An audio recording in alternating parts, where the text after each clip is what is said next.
হ্যাঁ, আসসালামু আলাইকুম। থ্যাংক ইউ আমাকে আমন্ত্রণ জানানোর জন্য। আসলে রাজনীতিবিদেরাই বলে সবসময়, রাজনীতিতে শেষ বলে কিছু নেই। ঠিক আছে? যদিও একসময় আমরা দেখেছি বিএনপি, জামাত তারা বন্ধুর মতো পাশাপাশি থেকেই রাজনীতি করেছে। আবার এখন রাজনৈতিক কারণেই তারা দুজনের শত্রুতে রূপান্তরিত হয়েছে।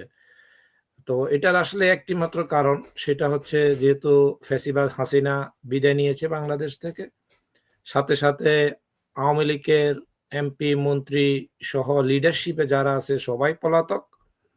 তো যদিও সরকার আওয়ামী লীগকে নিষিদ্ধ করেছে, নিষিদ্ধ না করার পূর্বেও তারা পলাতক ছিল। তো রাজনৈতিক মাঠে আওয়ামী লীগ নেই।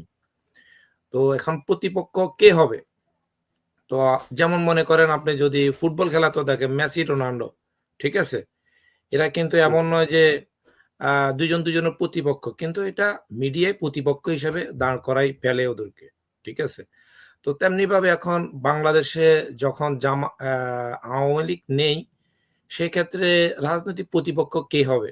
সেখানে তার বন্ধুত্ব আর হচ্ছে না। কারণ এখন বিএনপিও চাইবে তারা আ পাওয়ারে যাক, জামাতও চাইবে পাওয়ারে যাক।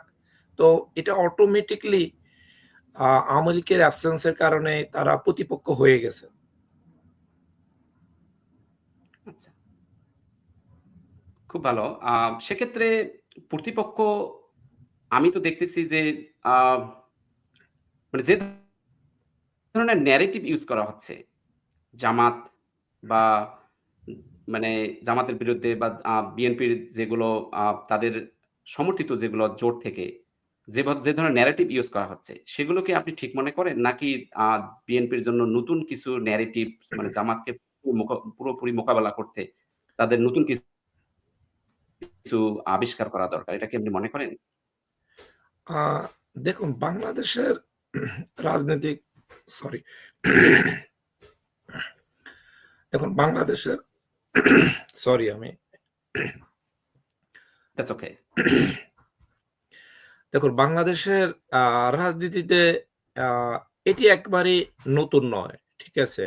কারণ হচ্ছে আমাদের ইসলামেও একটি কথা আছে, যখন আপনি আসলে প্রতিপক্ষের সাথে আদর্শিকভাবে প্রতিযোগিতা করতে পারবেন না, তখন আপনি আ গালি দিয়ে, খারাপ কথা দিয়ে, বিভিন্ন ধরনের রিমার্ক ছড়াইয়ে তাকে ঘায়েল করার চেষ্টা করবেন। তো জামাতকে বর্তমানে সেটাই করা হচ্ছে, আমি মনে করি। আচ্ছা, আমি সেক্ষেত্রে